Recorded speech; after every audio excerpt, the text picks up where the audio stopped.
Hello, everyone. Welcome to Teachers Tribe International Community. Teachers Tribe International Community is an initiative started by Ms. Ashna Farheen. Ms. Ashna Farheen is head of school and PYPC. She is located in Bangladesh currently. This community is meant to empower other educators around the world through their knowledge, skill, and experiences. My name is Anila Verma. I am an IB PYP educator. Today, I'll be facilitating this session on empowering educators for thriving classroom. We have Ms. Dharna Bhardwaj. She is the presenter today. Ms. Dharna is a she is a doctor, she is a professionally qualified counseling psychologist with doctorate in psychology. She is a member of American Psychological Association, International Association of Holistic Psychology, and Indian Academy of Health Psychology. She has facilitated many workshops across India. So, indeed, a lot to learn in this session. Over to you and welcome, Ms. Dharna. Thank you so much, Anila. Indeed, it is a pleasure to be a part of this thriving learning community, and a very good evening to you all.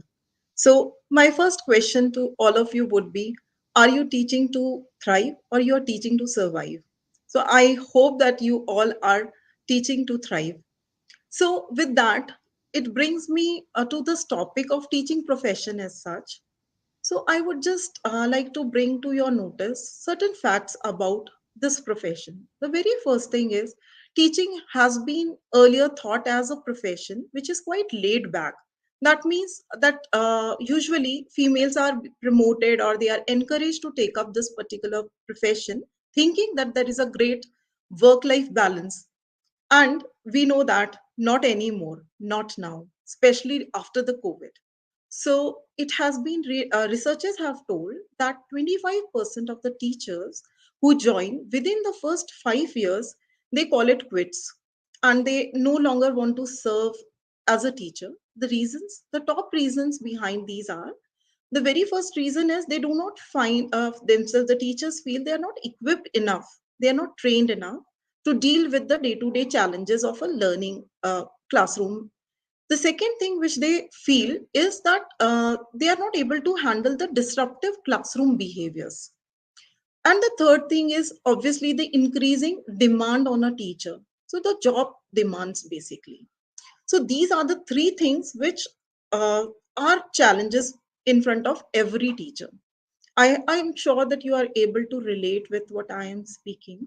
Also, at the same time, most of the teaching programs, teaching training programs do not include uh, the information about how the brain works. Most of the educators across the globe do not know how the brain works, or they also are not aware about the latest neuroscience researches, which, if they know, would encourage definitely and help them to make more productive students and encouraging classroom environments.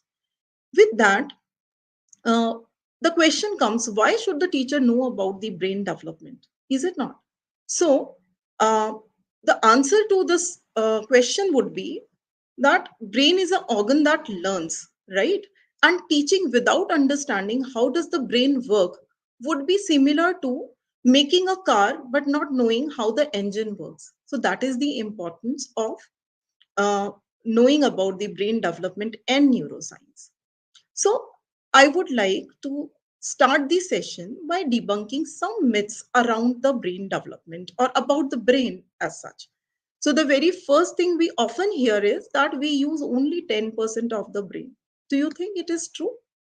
What do you say? So, this is not true. This is a myth. Usually, we, uh, we use 100% of our brains, not only 10%. The second myth around the brain is that we use we are either right brained or we are left brained. So this is again untrue. We use both the hemispheres equally, simultaneously. So it's nothing like right brain or left brain dominant. That is again a myth. The third thing is the false notion that intelligence is set in stone or intelligence is fixated. Even that is untrue. we will be talking about neuroplasticity, which exactly tells that brain can be changed, brain can be rewired. So these are certain myths which every teacher, every educator must know.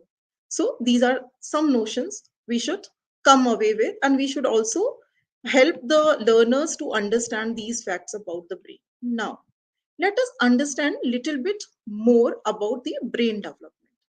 So today in this session, we will be covering neuroplasticity and brain development, impacts of emotions on learning, inculcating growth mindset, and focusing on strengths.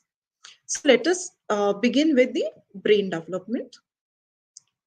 Now, the very first thing which happens during the childhood years is the prolific development of brain. So 90% of the child's brain is developed during the first 6 years.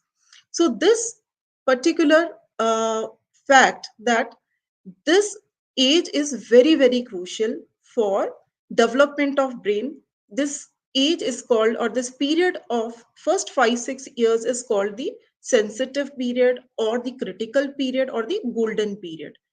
Now, what happens in the brain is that there are several million neurons which are neural connections which are forming every second, every single second. So you can understand the enormity of the connections which are forming. And it is like a huge tree, a blooming tree. So you can think of a blooming tree. So neurons seem like a very blooming tree. Now, what happens is when in your garden there is a lot of growth of uh, plants or stems. What you do as a gardener, we sort of trim these leaves or we trim the stems. Similarly, what brain does is whatever connections, because there has been a very profound and prolific development of these neural connections, those neural connections which are not used anymore, they are being pruned or trimmed. So this particular phenomena, this is called use it or lose it. So you can understand as an educator how important for you it is to understand the significance of this particular development and this critical age, or is this particular stage. So this is the best period to learn any new skill. So during these years, if you learn, let's say, any language, multiple language, the brain will be very quickly picking up this skill. Also, the more number of words a student or a child knows, there is the researchers say that there is a profound rather the researchers say that there is a probability that the student will be academically very successful. So the interactions during these years between a parent and a child, an educator and the child, is very, very important. So you should speak open ended sentences, and you, rather than just a simple yes or no answer. When the student comes to you, ask you something, the more elaborate you are, more you describe, the better vocabulary the student has.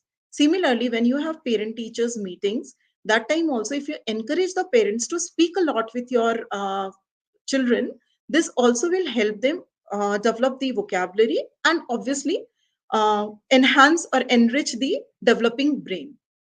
Also, these years, these are very crucial years, and governments have across the globe understood the significance of these years. So what they have started doing, they have started putting budgets in the early years. Even our government has this time a new education policy, in that they have introduced formal education right from age 3. So this is the importance of this critical period. Now you must be wondering, if 90% of the brain is developed during these 6 years, then what about the rest 9 or 10%? What happens then? So the answer is rest 9 or 10% brain develops during the teen years. So that is again a second critical period for any child. And as we understand as educators, the child remains with us during this whole span of time. So, right from the childhood +3 to the age of teenage, and rather, I would say, even the educators who are in higher education, so the college years also. So that because the learning or the brain development goes on, it doesn't stop. It never stops actually till we are alive. Brain keeps changing. Brain keeps developing depending on the stimulation we give to the brain. However, we must know as educators that first few years are very very important, as I have already mentioned. The pubertal years also, and the more than that, the first 6 years. So with that, I would like to now also one beautiful information also I would like to tell about the brain is the brain is a very teeny mini structure. It just occupies 1.5 kgs of weight. So otherwise 1.5 or 1.4 kg is just 2% of the adult weight. However, this important structure, or what we call as brain, is very very sensitive and very fluid in nature. So it's like a jelly or a tofu like substance, and it keeps on floating. It's very fluid. So it never touches the skull. Ever if the brain matter touches the skull, irritation happens and headaches happen. So as educators we must know that these headaches should be taken seriously. Second thing, brain starts shrinking if we do not drink enough of water. So prolonged a period of dehydration also shrinks the brain. So as educators, we must allow the children to drink water sip by sip, or maybe if you see that children are not drinking enough of water, you must encourage them to do so. Another thing about the brain is neuroplasticity. Now, this is a concept which is very interesting. As I told you, that lot of prolific development happens. So, from infancy to the first 6 years, the mass of the brain increases multifolds, at least 3 times. Okay, so what happens during this time is the brain changes itself and it forms new neural connections in response to either the conditions or experience. This particular phenomena is called neuroplasticity. What happens is when we learn any new skill, we create new pathways. So it's like developing some muscle in the brain. So or we can just similar it is just similar to when we go to a gym, we develop our triceps or bicep muscles. What we do, we again and again daily we do the lifting of those weights and all. So similarly, even in brain, what we do when we have to learn new skill, we again and again revisit the same particular learning material. As an educator, we must know this, that whenever you are giving a novel or a new stimuli to the brain, the new pathways would be created. So neurons which fire together wire together, this is said. So lot of firing of neurons happens when we learn any new skill. Second thing which happens due to neuroplasticity is that as much as we repeat the skill and we practice the skill, the pathways are strengthened. It's like when you keep on let's say that you are visiting some garden, but that path of the garden is very unruly, full of stones. But if and because that garden is not visited much, but if you daily start going there and daily you travel again and again to that garden, then that path is getting paved and it becomes flat. Same thing happens in the brain also. Now what happens during these years or what happens in the brain is that if you are not using certain pathways, if you are not using certain skills, then these old pathways get loose and these connections get weakened. So you lose as I had told you earlier, use it or lose it. So you lose those areas or pathways which you are not visiting anymore. So as a teacher, we need to again and again strengthen or reinforce or repeat those skills with or those any skill we want to strengthen, we need to repeat them. So it should be a focused attention towards desired change so that our brain gets rewired. Uh, that is the importance of neuroplasticity. And actually When there is another function of neuroplasticity, what happens if, let's say, because of some adversity, some part of the brain is, let's say, it loses its capacity or capability to perform functions. Let's say somebody loses the capability to, let's say, see. In those people, other part of the brains become more stronger, so they have more better hearing capacity, and other sense organs take up that challenge. So this is how neuroplasticity helps us. Uh, I have a question here. Yeah, sure. Uh, how often should the repetition takes place? I mean, is there any number or just like it should be repeated?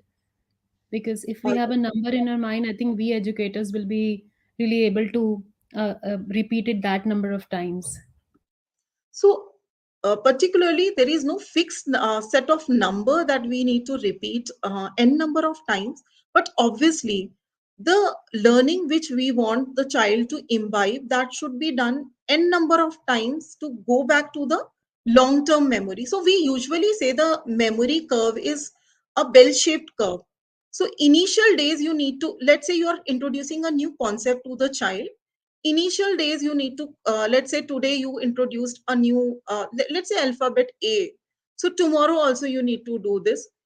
After next day also you need to do this. So first day, second day, then let's say fourth day, then put a gap of 3 days, then again revisit the same learning material after 7 days, then 15 days, then after a month. Like that, it will be consolidated in your memory.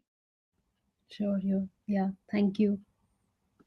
Welcome. So now coming to how, as an educator, you can promote neuroplasticity in the brain. So as I had told earlier, if we can learn new languages. You can encourage the children to learn as many languages. So one is our mother tongue, one is, English. Maybe for some people it is Hindi.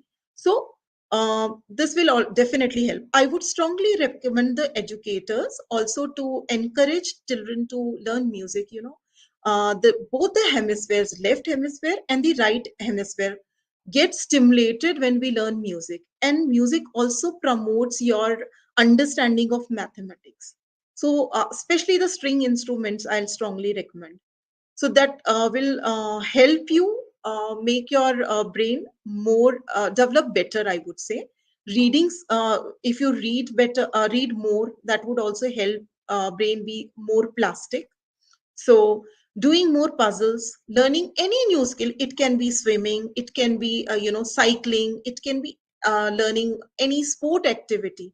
All these skills would help brain become more plastic and malleable. Then mindfulness meditation is again so simple breathing exercises for younger kids, because we usually I suppose the teachers usually deal with the primary kids here. And very important is sleep. We usually do not emphasize much on sleep, but most of the learning consolidation happens when the children are sleeping.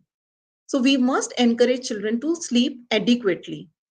Then other thing is movement. We must encourage the young children to do a lot of exercise. Movement also helps the brain develop better.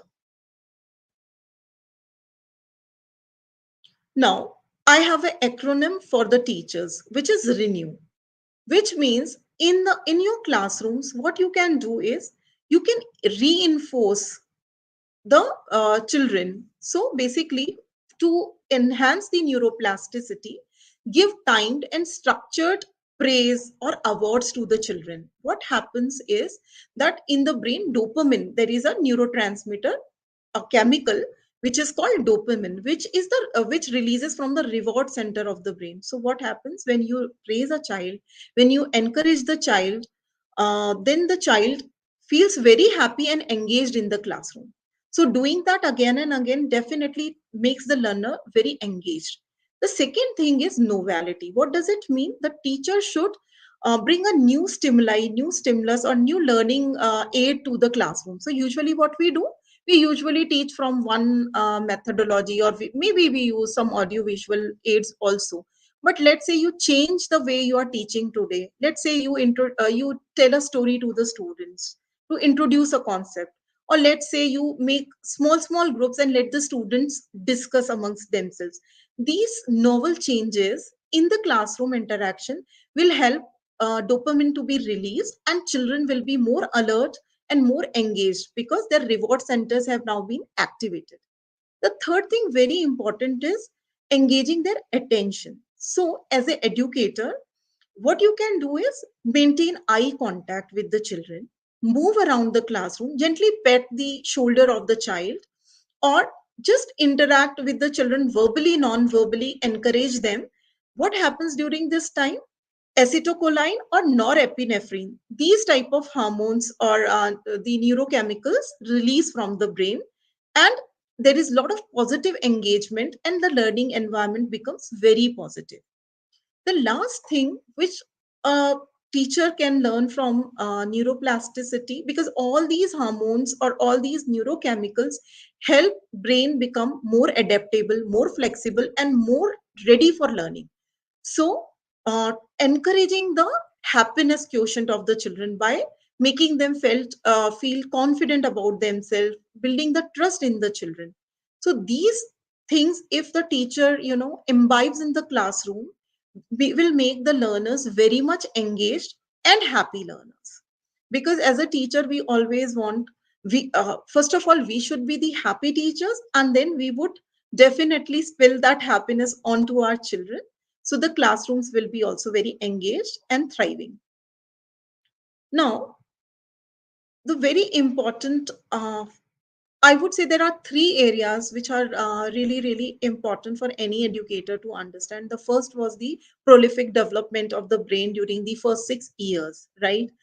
The second is the serve and return function. So I'll just explain in very simple terms what happens during the brain development when you do a serve and return communication with the child or an interaction with the child.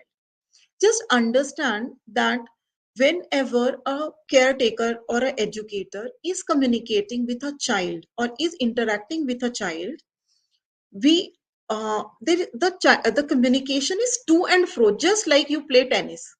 What you do, you first serve a ball to the opponent. What the opponent does, it returns you back. Similarly, the positive interaction between the teacher and the student will build sturdy brain architecture. So how does this happen? It happens very simply. So let's say that the student looks at you and you encouragingly look back at the student, or the student asks you something and you encouragingly answer back the student. This fosters social skills in the student definitely will learn to cope better, will learn communication skills from you and social skills from you. So this would be a very solid foundation for later years. So supportive environment in the early years will also lead to better communicating adults. The next thing which I would like to talk about is the experiences which will be shaping our brains for good or for bad. If we have positive experiences, then we will become better learners. We will have we'll be having better physical health, and we will be mentally healthy. Let's say we have adverse childhood experiences. What will happen? There would be a lifelong impact on our learning, our behaviors, and definitely health. So that is the importance of the experience we undergo during these years. Now, the favorite question, eternal question is, what shapes the brain more, nature or nurture? So is it the gene, or is it, the environment? So what do you think? What is the answer? What shapes the brain more? So basically, the answer is both. I was Equally, about to genes, say, I was about to say environment. And I could see in the chat many are writing environment only.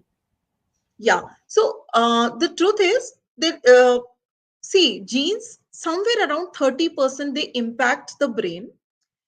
Definitely, rest 30% plus would be for the environment and the other dynamic factors. So if we only exclude either nature or nurture. See, it is 30-30% usually if we look at it classically.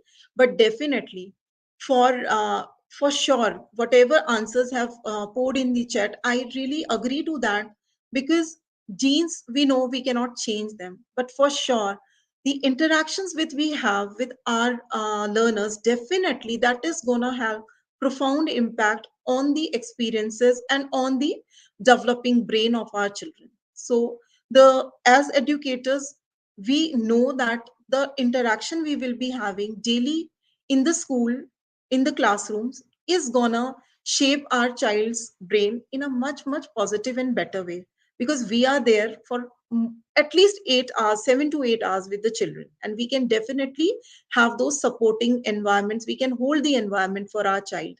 So definitely the second thing is nutrition. So nutrition is also very important. Even the oxygen, the purity of oxygen we are inhaling, even that impacts our brain. So and hydration I have already talked about.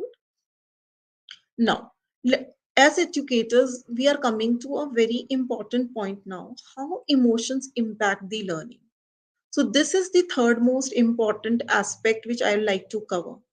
So before I, talk further about this, I like to just explain you a very simple model of brain. As you see in this picture, there are three brains, I can say, the trio of brains. So the very first brain is the reptilian brain, which is responsible for the autonomous, involuntary actions of our body.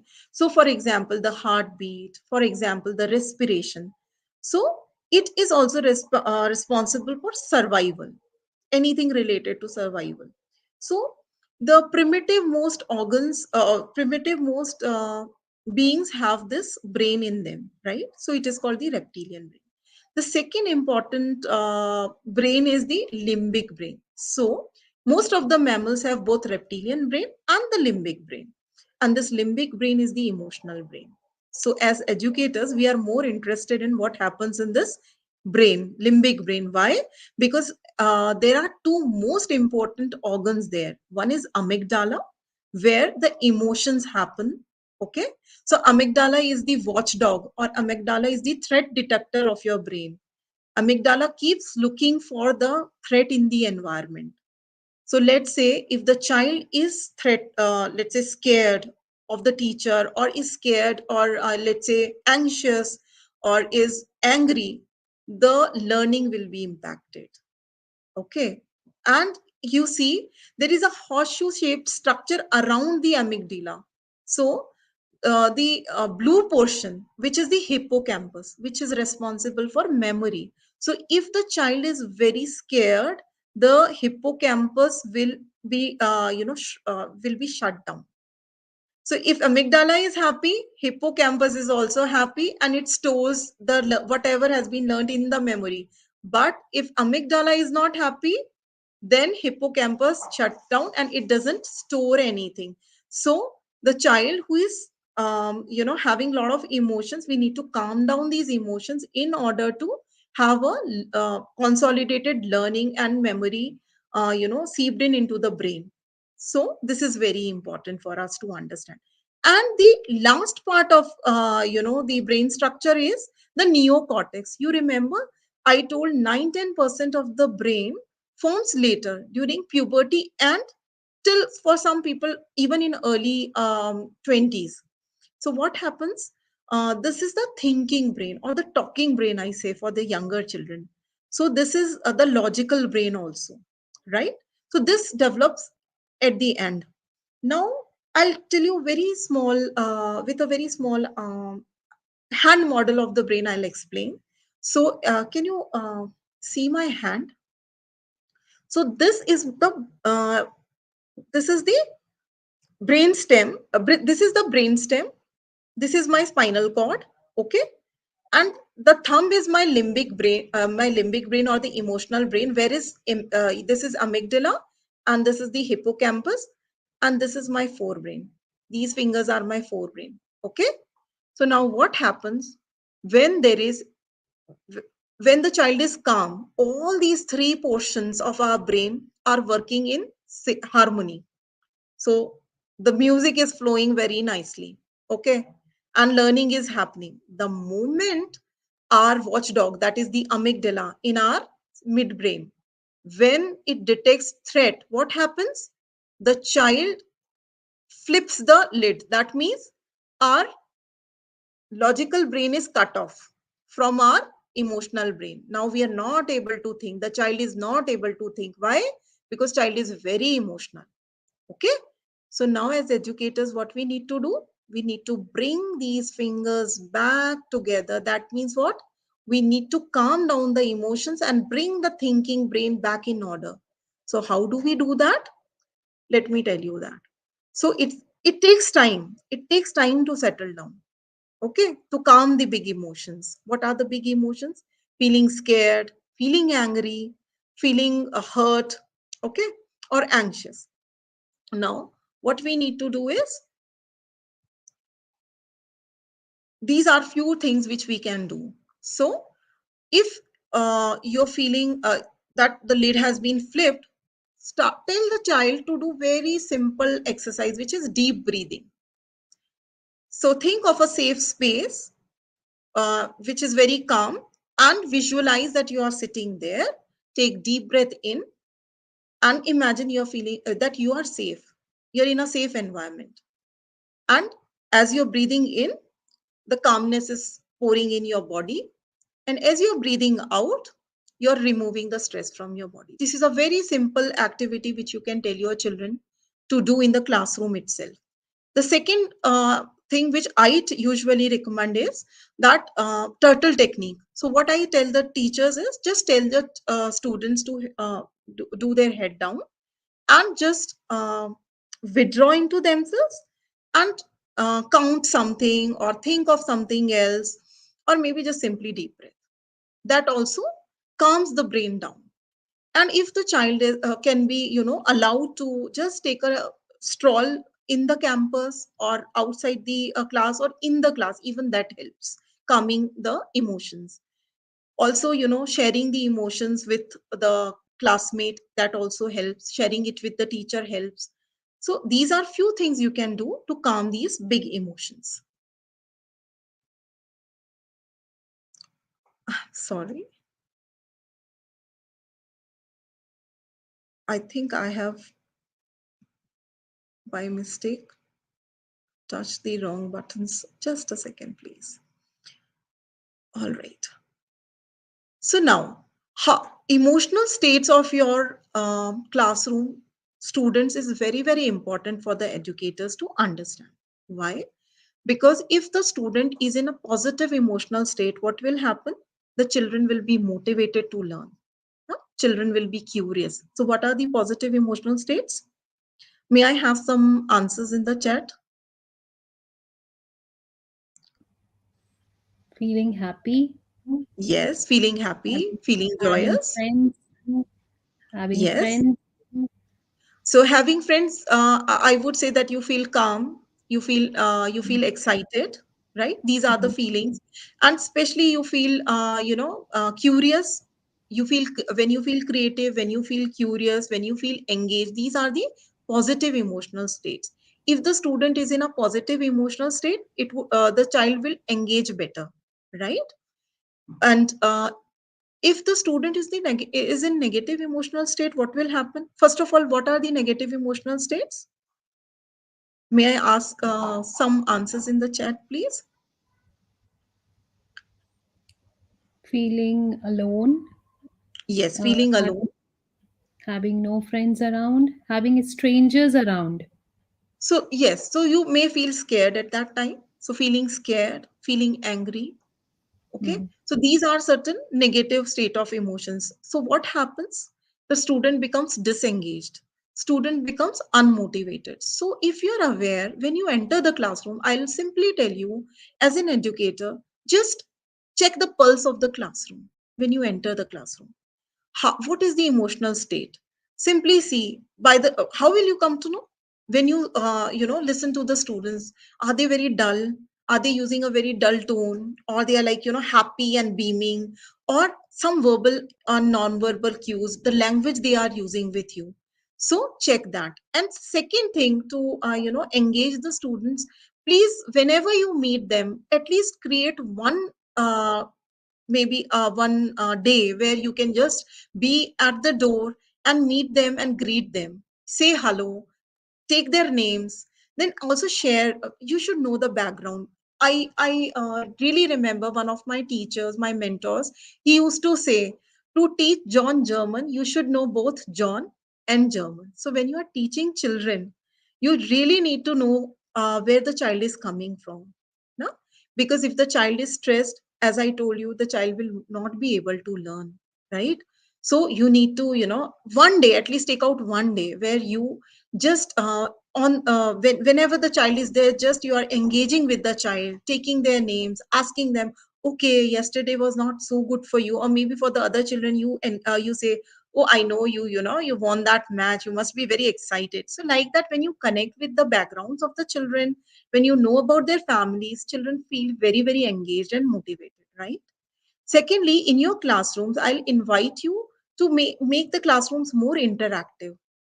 You can do short quizzes, you can make focused small group discussions, to engage the learners. Also, do not fear from seeking feedbacks from children. you know at times what happens, ma'am, you have cut my marks, these type of complaints come. So do not feel scared by that or threatened by that child is challenging my authority. Rather, have courage, teach the child to have courageous conversations, right? And let the child see, have sense of agency or control by choosing to do assessment or assignment or project in different forms. If the child is comfortable with, stories, or wants to do a ppt, it's all right, let them do that. If they want to do it, they want to do some experiential activity or a project, let them learn like that. Okay, allow that.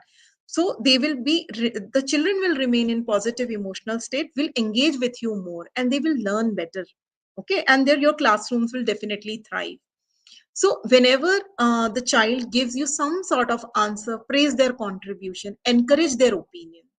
Because at times, most of the times, even we adults, we do not ask questions. Encourage children to ask questions, right? So have enjoyable and supportive learning environment. I have seen, please check your corridors.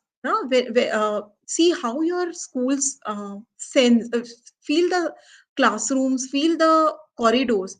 Are the children happy children? Or there is lot of silence, or you can feel, hear the laughter. This is very important. A happy child will be a happy learner. So we need to have supportive learning environment, which we teachers can definitely make. Very important in this era is the mindset. I would definitely I cannot emphasize enough on the mindsets. Why? Because usually we think that IQs are fixated, but as I already told you, intelligence is not set in stone. It is, but people who have fixed mindset, what they think, that either the children are intelligent, or they are dumb, or they are average, simply average. But that's not the thing. So intelligence can be, we can grow, or children can grow the brain. Sorry, not only children, but teachers can change the brain. Because of neuroplasticity, we have that power. How can we do that? I have told you enough of examples. And one more thing which we need to do is inculcate the growth mindset in the children. This was a groundbreaking research by Carol Dweck. So what she found was, even she used to have this fix. We all have fixed. We have both. We have set of both mindset. At times we are in the fixated mindset. At times we are in the growth mindset. So she used to earlier think that intelligence the abilities cannot be changed. But what she found, when she gave a set of puzzles to the children, what she found was that some children, to her surprise, found it very challenging, and they were very happy. They thought that, oh, I knew that this is going to be very informative. They found, they were happy doing that progressive set of puzzle. But there were students who felt threatened. They felt because they one set of puzzle they could do, but they did not, because they could ask for the second set, they never asked for it. Why? They were fearing the failure, so they never asked for the second one. But the children who had growth mindset, they they really appreciated it, and they went out of their comfort zone, and they wanted to learn more. So what happens with the fixed mindset children is that they always look for marks. They think that outcome is important. They do not stretch themselves. If they think the failure will be there, then either the researchers tell this, they either cheat, or when the results come, they usually downwardly compare themselves with those children who have not done that well to feel good about themselves, but they do not stretch them beyond. They do not come out of their comfort zones. So we need to really inculcate the growth mindset. And we should definitely encourage the perseverance or the effort. We should encourage the child for the effort, for the persistence in the effort, or for the process, right? As a teacher, do not focus on the grades. What are we preparing our children for? Are we preparing our children for grades? Are we preparing our children to have the fixed mindset, or we want to prepare our children to have growth mindset? So there is a school in America which definitely, when the child, if the child is not able to pass, what grade they give? The grade is not yet. So we should definitely inculcate the same thing. Such a fantastic thing to do, isn't it? So just inculcate the power of not yet rather than the tyranny of now, or running after the grades. As educators, we can make a lot of difference. So uh, teach children it is okay to fail. Let them accept the criticism.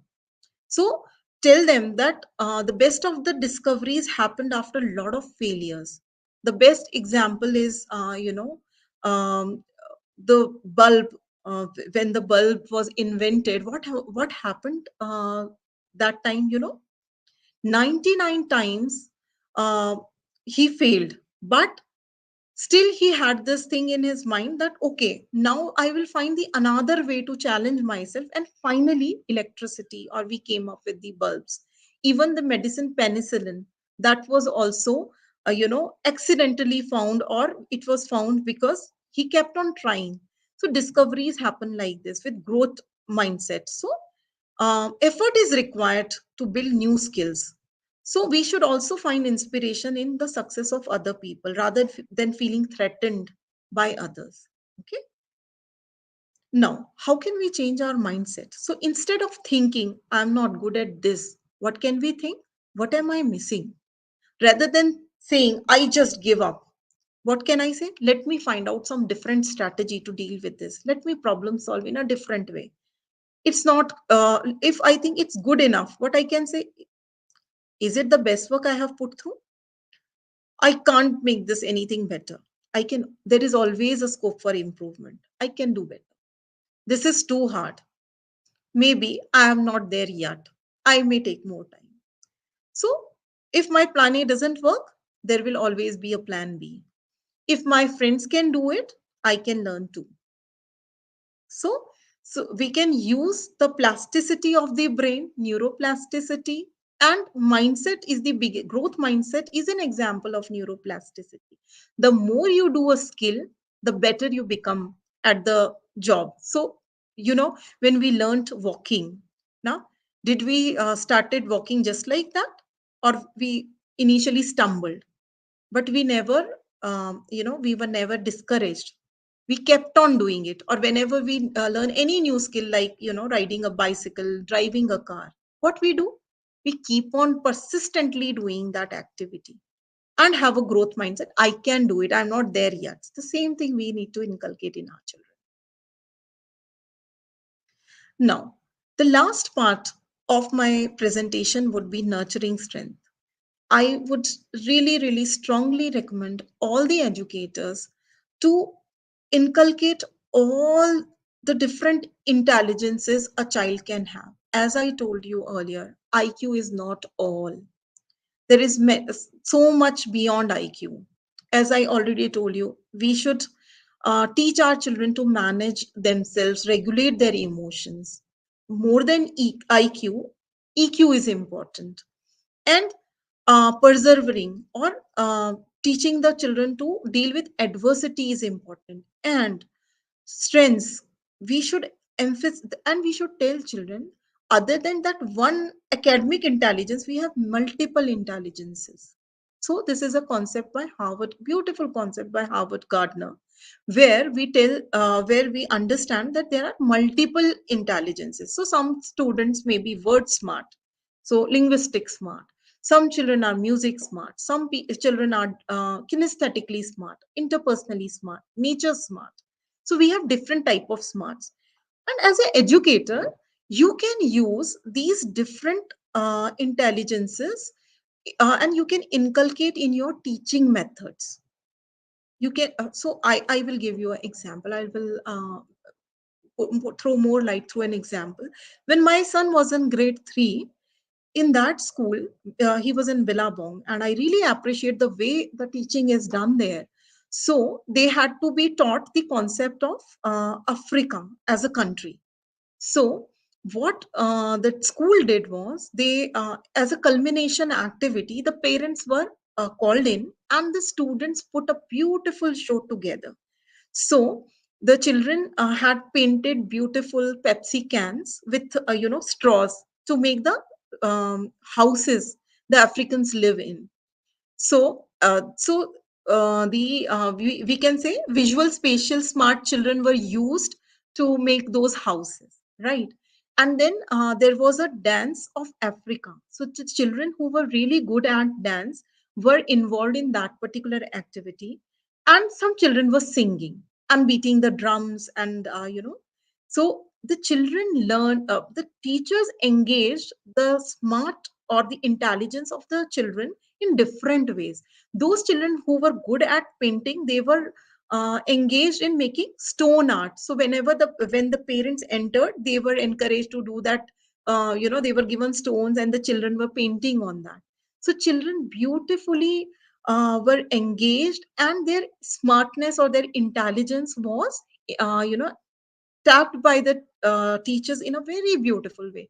Similarly, you can engage the children whenever you're teaching any concept. You can tap all type of smartness or the intelligence, multiple intelligence of the child. So with that, I would like to just culminate this talk of today. The last but not the least, I will conclude by saying that as educators, now we know that brain can be rewired. We should and we must definitely use our knowledge of neuroplasticity and inculcate new skills with novel methods when we are teaching our children. We now know that emotions affect learning. And I would definitely like to say one thing here, that if there is lot of stress, this toxic stress, when accumulated, let's say over a period of 2 months or 3 months, what happens is hippocampus or the brain starts shrinking, and it impairs your learning curve. So what we need to do is, we need to really, really calm down these emotions. I'll give you an example. You can search Google. You can see the Romanian orphans. When you will search, there was a time when the Soviets had institutionalized these children. They had put the children in. They thought that these are the children are their property, and they took the children away from the parents and they put them in orphanage. Only the nurses were there who would only put food in front of them. There was no contact as such. So what happened with these children? They were impaired for their life. There was huge, tremendous effect on their later development. So that is the impact, emotional deprivation or neglect can have on children. So I can not emphasize enough on how emotion and learning is interconnected. So I would really emphasize on calming the big emotions of the children and making the learning environment very safe for the children. So, as we now understand, early years are the best year to learn any new skill. Let it be language, let it be any new hobby, So, mindset matters, as we now all know. Intelligence is not set in stone. Please inculcate the growth mindset. Please check whether you are thinking from the fixated mindset yourself when you're talking to the children, or you are in your growth mindset, and encourage the same for the children as well. And strengths should be focused to inculcate I can mindset. So, children have various intelligences. We need to tap their strengths. So, with that, I would like to thank you, but also encourage any questions, any queries I would love to address.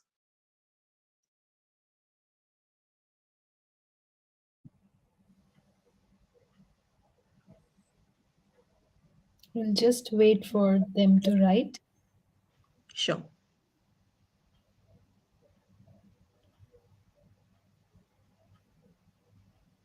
How can we help children who are above 10 years old to develop 10% easily? Okay. So, the 10% of the brain you are talking about?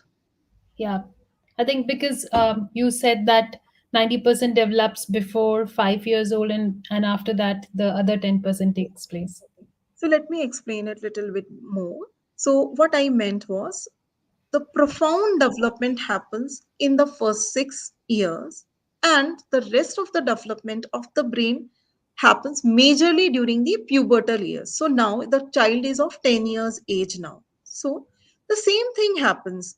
The brain, the learning curve is still very high till pubertal, and I would say till when we are young adults, that is the 20s. So you need to just stimulate the brain with the novel or the new methods, different ways. As I told you, as I introduced the concept of growth mindset, as I told you that you need to tap various intelligences of the child, or you can change your teaching methodology or the strategy of your teaching with these children, and again let them repeat and practice their their skill set. So like that you can inculcate the same. The thing is same. The learning methodology with age group definitely changes. However, repetitive repetitive exposure of the stimuli in a repetitive way will strengthen the neural connections. So same holds true for the pubertal children or the children of beyond age 10 also. The same things, same strategies I have told you. Am We I have an have I answered it clearly, or I would like to, or you would like to elaborate it further? I think you have answered it because I don't see anything other than this. And another question, it says that if there is a child who is of special need and parents are Mhm. not able to detect that and they are exposing the child into two, three languages, will it help or it's not going to help the child? See, if the special needs child is having learning disability, that too is, having, let's say, reading difficulty. So definitely, it will create lot of stress on the child. And as a teacher, you can facilitate the parents for some external help, some professional help. The parents can seek for the child, and psycho you can also psycho educate the parent that this child is having some challenges in the learning area, that too reading. Okay. So learning any language, because the child is already facing, as a teacher you must have noticed the child is already facing difficulty in learning, let's say, English language. You are an English teacher, or maybe you're the class teacher, and you know the child is making a lot of mistakes, is not able to comprehend better. So if you are giving multiple instructions, the child is lagging behind, so other children are able to catch, but this child is not able to catch. In that case, you must educate the parents to be little bit slow and patient with the child. Let the child grasp with the current learning, or teaching, or the language which the child is learning. It may be Hindi, English, or Sanskrit, whatever, or whatever new language the child is speaking. Just be slow with the child. just use various, there are various sensory modalities which are used with the special needs children, so they can be imbibed while teaching.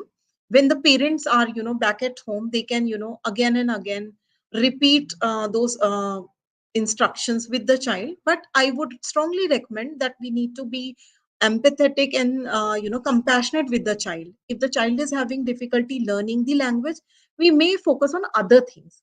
I have seen many children with special needs are really really very creative, they are very good with other things. We must focus on other strengths. Like I said, we need to nurture the other strengths which are there. It's not necessary that we focus on only maths, we focus only on English, or we focus only on logical ability. There are so many other things the child can be wonderfully good at, or excellent at.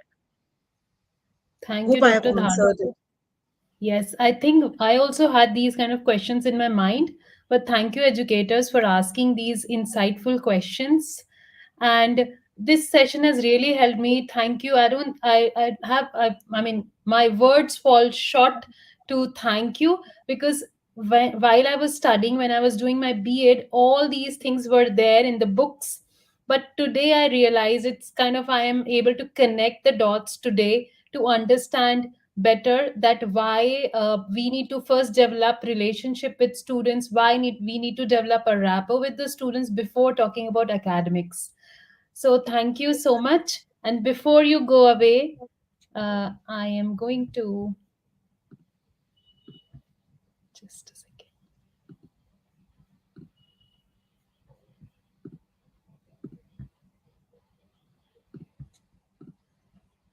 Here is your certificate. I hope it's visible to you.